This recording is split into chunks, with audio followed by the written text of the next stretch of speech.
Ce que je vous ai enseigné hier, ce que je vous ai transmis, c'est en réalité la tradition de nos anciens. Ce n'est pas quelque chose de nouveau. Nos anciens, ils ont connu notre Père Ouriel, même s'ils ne l'appelaient pas forcément Ouriel. Mais c'est une façon d'être, c'est une façon de vivre. Cet enseignement est une vérité. Et à partir du moment où on est authentique, où on est honnête, et on fait les choses bien, alors on le trouve de n'importe quelle voie, en plantant des tomates, en cultivant son jardin, en faisant son métier.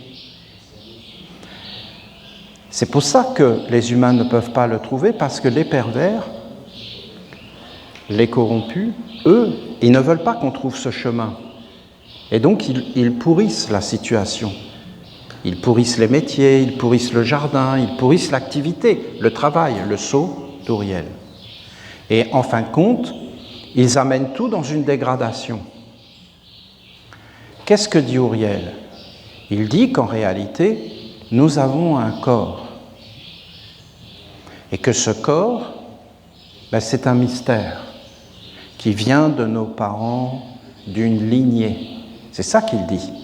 Et que ce corps, il est comme le soleil. Il est lié au soleil, parce que le soleil, il est en gestation. Oui, on va dire la Terre est ronde et tout ça, c'est la Terre qui tourne autour du soleil. Ce n'est pas la question, c'est une question de point de vue. Parce qu'avec l'intellect, on peut faire beaucoup de choses, mais en réalité, c'est un fait que le soleil se lève, même si c'est comme une illusion, ce n'en est pas une, parce que si on rentre dans le monde des illusions, je peux vous garantir qu'on va en entrer dans des illusions. Et donc, en réalité, le corps, il fait la même chose. Il est en gestation et il apparaît, il naît. Et après, il est dans une croissance, et après, il est dans un déclin. Et après, il va être digéré par ce qu'il a mis à la naissance. Mais il y a un corps plus subtil. Quand on parle du serpent et de la colombe, on parle d'Ouriel. Quand Jésus parle du serpent, de la colombe, quand Jésus parle de l'agneau et du loup, eh bien en réalité, il parle du serpent et de la colombe. Il parle de cette science très simple, qui veut dire que nous sommes un être organisé. Et que cet être organisé n'est pas séparé des autres êtres organisés. Et que notre corps est comme un don, et qu'à l'intérieur de notre corps, il y a notre activité. C'est quelque chose de beaucoup plus subtil. Et en réalité, c'est ce que nous faisons avec nos yeux, avec nos oreilles, et c'est ce que nous mettons nous-mêmes au monde. Et en réalité, nous faisons apparaître un monde. En réalité, nous faisons apparaître un corps plus grand. Il faut être détendu. C'est très très dur de percevoir ces choses, parce que c'est une magie. Qu'est-ce que c'est une magie ? Une magie, c'est d'arriver à faire croire quelque chose qui n'est pas. Et tu es dedans.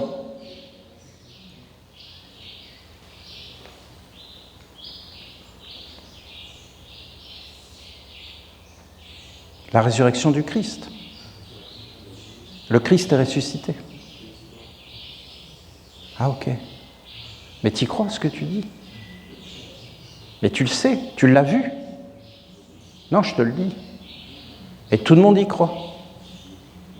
Et ils sont en train de répéter, le Christ est ressuscité. Mais qu'est-ce qu'ils en savent ? Qu'est-ce qu'ils veulent dire ? Qu'ils ont un espoir. Je vous envoie comme des agneaux au milieu des loups. Que c'est des agneaux, que c'est le côté subtil, mais qui ne maîtrise pas le loup, qui ne maîtrise pas le serpent, qui raconte n'importe quoi, que c'est tellement facile de raconter n'importe quoi qui n'a rien de réel. Mais si on commence à raconter n'importe quoi qui n'a rien de réel, qu'est-ce qui se passe ? On est sorti du réel et on rentre dans le n'importe quoi. Et après, on fait quoi ? On est déraciné et même sorti du corps et sorti de la réalité. Et en fin de compte, à la fin, ça fait quoi ? Ça fait que tout est faux, parce qu'en réalité, c'est n'importe quoi. Et tu vas vers le néant. Et ça, c'est le 22e commandement de notre Père Gabriel. Tu ne t'associeras pas à ce qui va vers le néant. Le Christ est ressuscité, 1 plus 1 égale 2. Répète après moi. Mais tu ne te fais pas un corps, tu es désorganisé. Tu es rentré dans un monde de voleurs. Tant que les humains ne pourront pas voir ça, c'est parce qu'ils n'ont pas leur instinct. Parce que si tu vas avec la mer et que tu vis dans la nature, à un moment donné, tu vas avoir comme un instinct à l'intérieur de toi. Pas quelque chose qui a été organisé par les hommes, où tu racontes des choses que tu ne connais pas, que tu n'as pas vérifiées, que tu ne vis pas, que tu n'es pas dedans.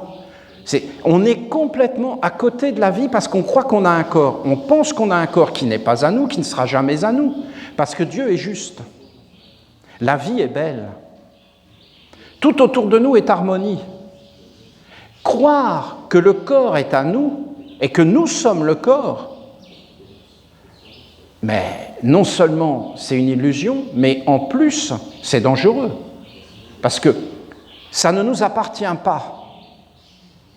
Celui qui vit dans le corps, celui que tu sens comme étant ton être véritable, cela t'appartient, ton jeu, ton sentiment d'existence, cela t'appartient, ta conscience, cela t'appartient. Ce que tu fais de ta vie, cela peut t'appartenir. Mais si c'est quelqu'un d'autre qui vient et qui fait les choses à ta place, et voilà qu'un autre, c'est les dernières paroles de Jésus à son disciple, bien-aimé, Saint Pierre. Est-ce que tu m'aimes? Mais oui, je t'aime. Mais écoute, mais je sais pas quoi, éveille-toi quoi. Éveille-toi. Est-ce que tu m'aimes? Mais oui, tu sais bien que je t'aime, tu vois bien. Mais oui, mais je peux rien faire pour toi. T'as pas l'essence. T'as pas le corps. Tu comprends rien à ce que je te dis. Lui, Saint Jean, il comprend. Je le préfère pas à toi. C'est que tu n'as pas les organes. Là, ça va parce que je suis là, mais quand je ne serai plus là, pour te protéger, c'est plus toi. C'est un autre qui va venir. Un autre? Quoi, un autre? Et il va mettre ta ceinture et il va te dire où tu dois aller. Tu ne voudras pas y aller, toi, mais tu iras. Parce que c'est lui qui commande, c'est-à-dire l'esclavage, c'est-à-dire le faux. C'est-à-dire la fausse identification de ne plus être soi, d'être dépossédé, donc possédé.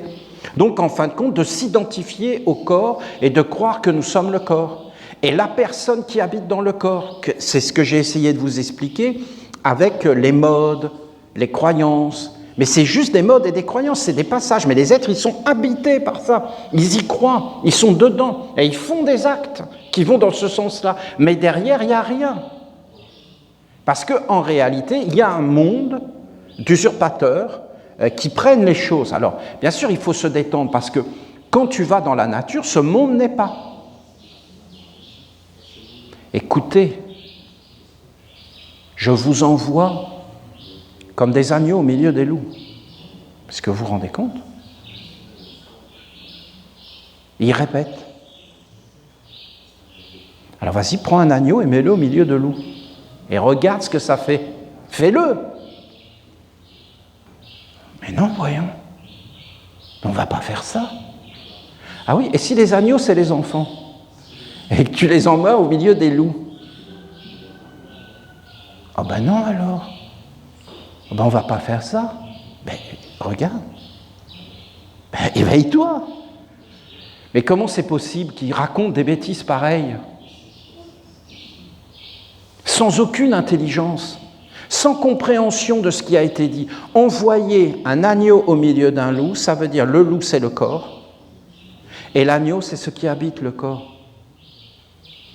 C'est la douceur, c'est la grandeur, c'est la bonté, Et les humains sont devenus comme des loups assoiffés de sang, d'avidité, et ils veulent vivre, exister à n'importe quel prix. Mais ils ont oublié l'agneau, ils ont oublié l'enfant. Ils ont oublié la grandeur, l'envol, la délicatesse, la subtilité, les mondes grands, l'autre corps, le pourquoi on est sur la terre.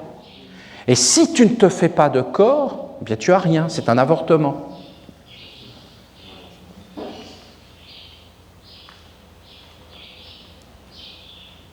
C'est-à-dire tu vis, et en réalité à la fin, il n'y aura pas de corps, il n'y aura rien.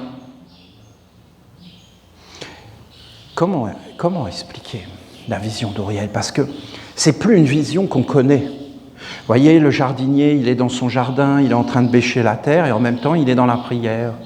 Mais il n'est pas dans la prière de ceux qui disent le Christ est ressuscité ou le Bouddha est le Seigneur du monde ou Allah est grand.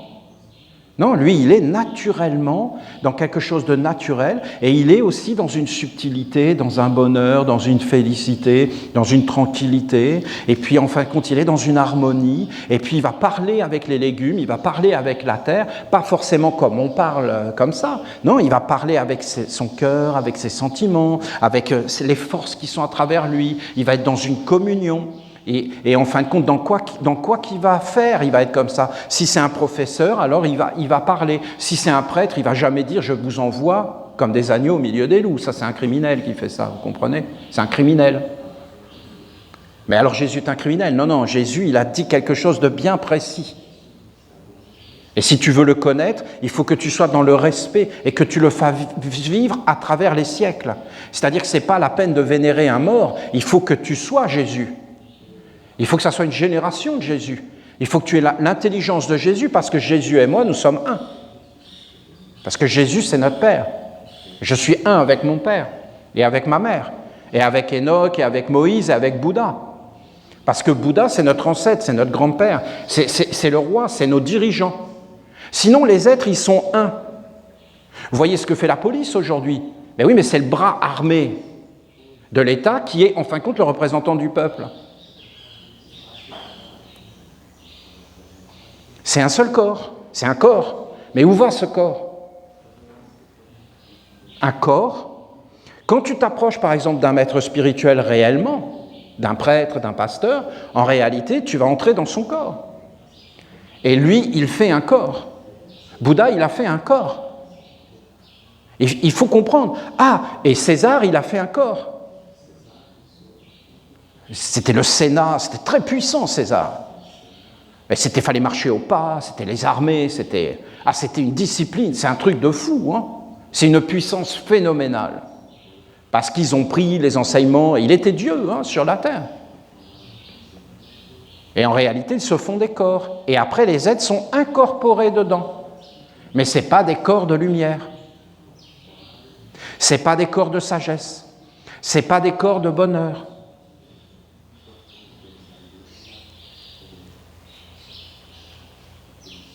Être dans la Légion romaine, c'était piller, massacrer, pour établir un nouveau royaume. Et après, tu avais un lopin de terre dans les territoires conquis avec une ferme. Donc tu disais, je vais pouvoir finir ma vie tranquille. Ils ne pensaient qu'au corps. C'était des loups. Ils ne pensaient pas au monde supérieur, au monde subtil, et à faire vivre l'autre corps, et à construire un autre corps. Parce que si tu construis un autre corps, bien, il faut que tu sois comme dans la dévotion, que tout ce que tu fasses, ça va vers les mondes supérieurs. Il faut que tu penses aux générations futures. Il faut que tu penses à l'autre en réalité. Il faut que tu aies une vie beaucoup plus grande que toi, que le côté qu'on a dit moi, c'est-à-dire moi qui suis enfermé. Tu commences à t'éveiller, à développer des sens. Tu t'aperçois que l'autre, c'est toi. Et ainsi de suite. Et tu commences à vivre dans la grandeur, dans quelque chose de beaucoup plus large, de beaucoup plus grand. Et en fin de compte, tu te détaches du corps parce que c'est ce que te demande l'intelligence. Et tu commences à vivre dans des ravissements parce que s'il n'y a pas autre chose, tu vas vers quoi? Et en fin de compte, tout ce que tu laisses sur la terre, c'est quelque chose de beau, de noble, parce que tu enrichis la terre. Parce que si vous regardez la nature, tout va vers la richesse.